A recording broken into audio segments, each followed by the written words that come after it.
नमस्कार। कभी सोचा है कि अगर भगवान को हमारी मदद करनी हो तो वो भला किस रूप में आएंगे?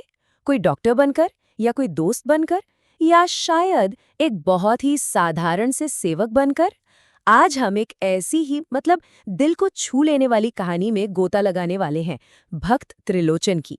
जरा सोचिए कि जब मदद की सबसे ज्यादा जरूरत हो तो प्रार्थना का जवाब तो मिल जाए, पर उसके साथ एक शर्त जुड़ी हो, एक ऐसी परीक्षा जो हमारी आस्था को, हमारे विश्वास को परख कर रख दे। बस यही एक सवाल इस पूरी कहानी की आत्मा है। तो कहानी की शुरुआत होती है महाराष्ट्र के एक बहुत ही पवित्र शहर पंढरपुर से, और कहानी के जो हमारे मुख्य पात्र हैं वो हैं भक्त त्रिलोचन और उनकी पत्नी। इस पवित्र जोड़े ने पता है अपना पूरा जीवन एक ही लक्ष्य को दे दिया था, संतों की सेवा। उनका घर कोई आम घर नहीं था, वो तो एक आश्रम जैसा बन गया था।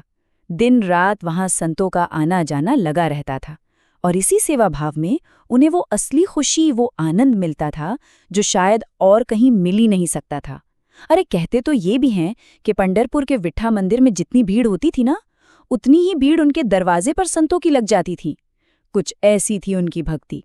लेकिन कहते हैं ना, समय किसी के लिए नहीं रुकता। धीरे धीरे दोनों पर बुढ़ापे का असर दिखने लगा। अब हाथों में वो पहले जैसी फुर्ती नहीं रही थी। जो रोटियां कभी खूब फूलती थी अब जलने लगी। सेवा में कहीं ना कहीं चूक होने लगी, और इसका असर ये हुआ कि धीरे धीरे संतों का आना भी कम हो गया। घर की सारी रौनक जैसे चली सी गई, और उनका दिल इस सूनेपन से टूटने लगा था। इसी निराशा और हताशा के बीच त्रिलोचन ने एक ऐसा कदम उठाया जिसने सब कुछ बदल कर रख दिया। उन्होंने अपने घर के बाहर एक तख्ती लगा दी।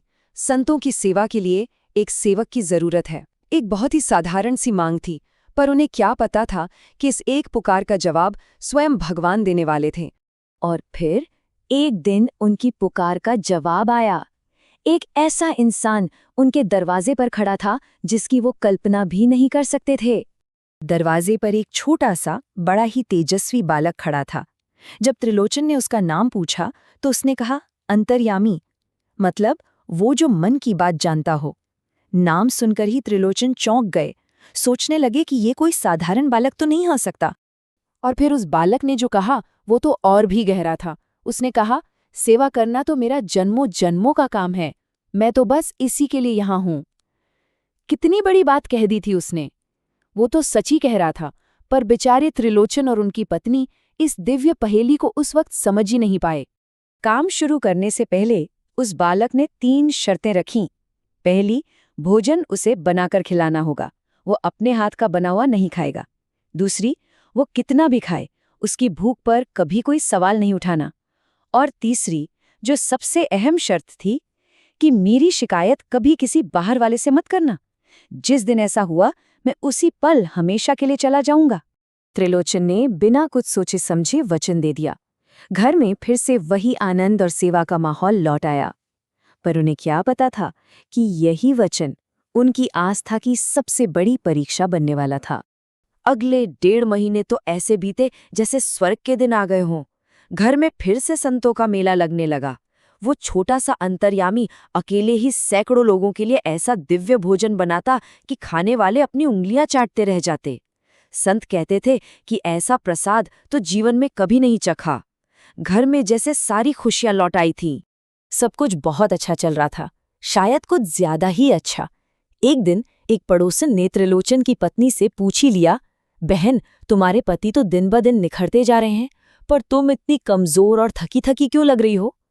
एक बहुत ही मासूम सा सवाल था, पर यही सवाल एक बड़े तूफान की शुरुआत करने वाला था।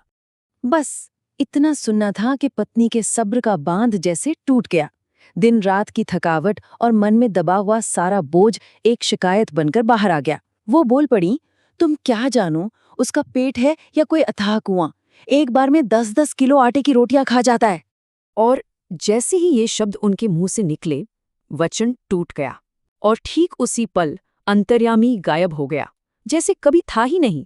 इसके बाद जो हुआ वो पछताव, खोज और एक ऐसे गहरे सच के सामने आने की कहानी है जिसने त्रिलोचन और उनकी पत्नी का जीवन हमेशा के लिए बदल कर रख दिया।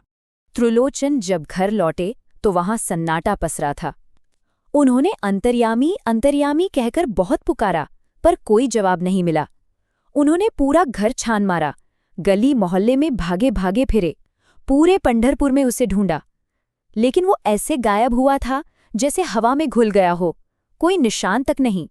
जब वो पूरी तरह हार गए तो रोते बिलखते दोनों पति पत्नी पंढरीनाथ के मंदिर पहुंचे, पर वहां जाकर उन्होंने भगवान से दर्शन या मोक्ष नहीं मांगा। उनकी प्रार्थना ने तो सबको हैरान कर दिया। वो फूट फूट कर रोते हुए बोले, हे प्रभु, हमें आप नहीं चाहिए, हमें आपके दर्शन भी नहीं चाहिए। कृपा करके बस हमारा सेवक, हमारा अंतर्यामी हमें लौटा दीजिए। और जैसे ही उनकी नजरें मूर्ति की ओर उठीं, उनकी सांसें मानो थम सी गईं। एक ऐसा चमत्कार हुआ जिस पर यकीन करना मुश्किल था। भगवान पंढरीनाथ की मूर्ति की जगह वही उनका प्यारा सेवक अंतर्यामी खड़ा मंद मंद मुस्कुरा रहा था। तभी एक दिव्य आवाज गूंजी, त्रिलोचन, तुमने संतों की सेवा के लिए एक सेवक ही तो मांगा था।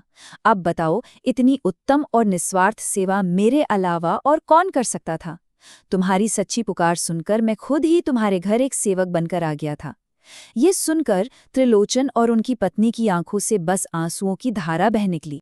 ये कहानी हमें एक बहुत ही गहरे सवाल के साथ छोड़ जाती है कि वो कौन सा रूप है जिसमें मदद हमारे दरवाजे पर दस्तक दे रही होती है।